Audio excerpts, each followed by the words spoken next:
kerja gitu ya.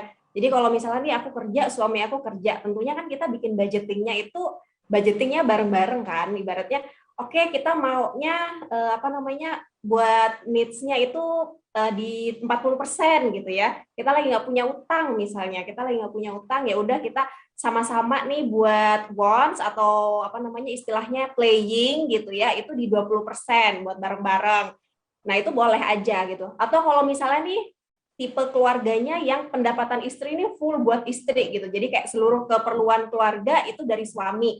Istri ini nanti khusus investasi dana pendidikan anak aja gitu ya, sisanya buat playing istri gitu misalnya. Ya sebenarnya nggak masalah juga, tapi juga harus tetap kita perlu mikirin apakah dengan semuanya kita buat playing itu jadi lebih buat kita oke gitu di masa yang akan datang. Karena di masa yang akan datang itu banyak sekali kebutuhan-kebutuhan lain-lainnya yang memang butuh uang banyak.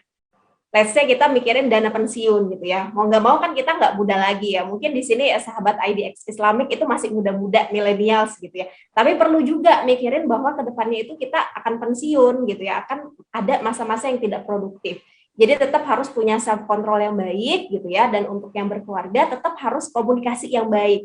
Karena kalau yang namanya masalah uang nih Mbak, kalau kita lihat data itu banyak sekali pasangan-pasangan yang bercerai gitu ya. Kalau kita lihat data dari Dirjen Agama gitu ya, itu permasalahan kedua tertinggi itu karena masalah ekonomi atau keuangan. Artinya apa? Artinya punya komunikasi yang baik nih sama pasangan itu sebenarnya akan ngebantu kita untuk less konflik gitu ya di rumah gitu.